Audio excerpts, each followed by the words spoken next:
Ngisacela ukubingelela nguMangothobani. Cela ukunifundisa la mahhala ngeke ngicharge lutho, ngeke ngicharge manje. Nifundise nje mahhala. Kunomuntu othi mayethi ithonga lisukume lilwe. Lizolwe ithonga lilwe ngani? Ulithengeleni ithonga? Ithonga kufanele ukuthi uthenge noma induku yethonga noma uthenge noma umkhonto wethonga oyohlala emsamo. Ukuze ithonga phela mali kuvikela izitha lifike ngokomoya lifike lithathe leso sikhali sakho lihambe lifike likushayele izitha. Wena uthi ithonga lakho alisukume lilwe. Lilwa ngani lakho ithonga? Walithengelani wena? Uthi wena lilwe ngani?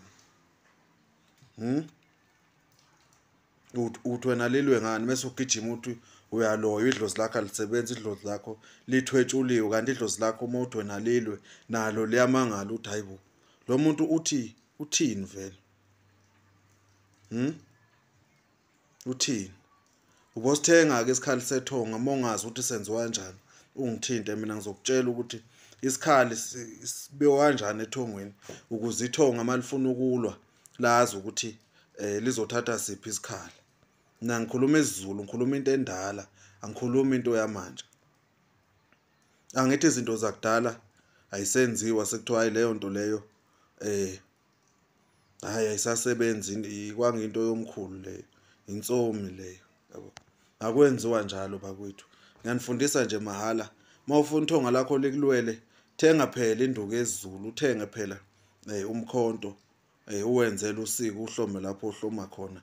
Ithonga seliyothi malilwa lifika ngokomoya lifike luthatha. Uyophupha umuntu umjaha ngawo lowo mkhonto kusuke kuyithonga lelo.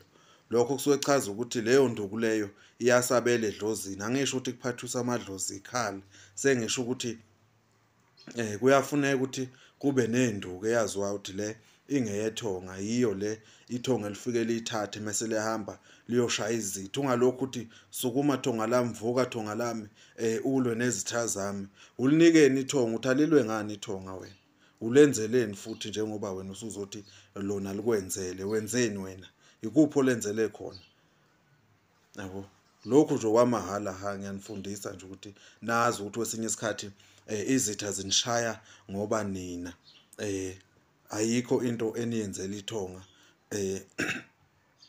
Asikho nje isikhali sethonga esihlala ekhaya noma esihlala emzini wakho esingathintwa, esaziwayo ukuthi ngimase sekubanjwa lezi sesibanjwa ngomkhulu bala ekhaya, sesibanjwa ngogogo bala ekhaya.